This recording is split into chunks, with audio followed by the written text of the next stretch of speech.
আসসালামু আলাইকুম। আজকে আপনাদের দেখাবো যে তরমুজ গাছে কিভাবে সঠিকভাবে সারটা দেওয়া যায়। আর আমাদের ভিতরে অনেকেই আছে যে জানে না কিভাবে সারটা দিতে হয়। অনেকে একদম কাছে দেয়, কাছে দেওয়ার পর গাছটা মারা যায়। আবার অনেকে অনেক দূরে দেয়, গাছটা সঠিকভাবে গ্রহণ করতে পারে না। আর আজকে আপনাদের আমি সঠিকভাবে দেখাবো যে কিভাবে আপনার গাছে সারটা দিতে হয় তরমুজ গাছে। এই আমি প্রথম কোদাল নিলাম।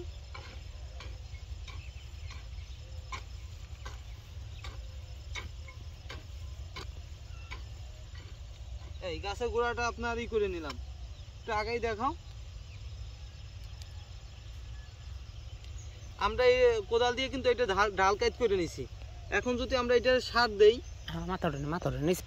এই আজকে আমি সারটা নিয়ে আসলাম, আমি সারটা দিলাম।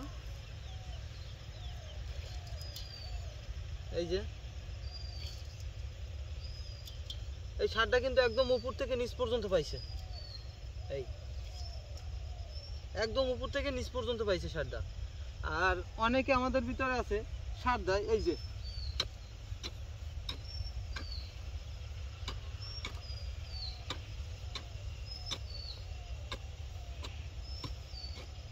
এরকমের গাতি করে। একটু সামনে আগাও, আগে এইটা একটু দেখাও।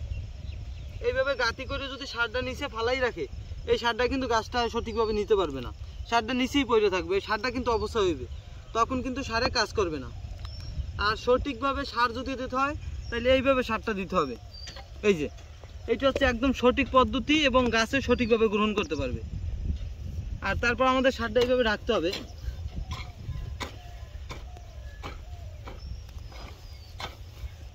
এই যে আমাদের পুরো কমপ্লিট,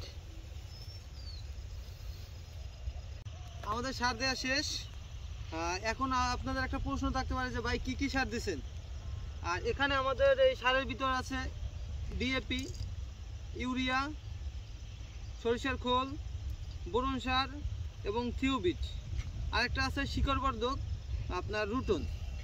এই কিন্তু আমরা সব একাত্রে মিক্সার করে গাছের গোড়ায় দিতেছি।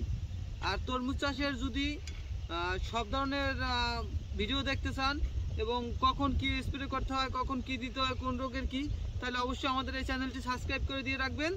আমরা আশা করি আপনাদের নিত্য নতুন ভিডিও দেওয়ার চেষ্টা করব।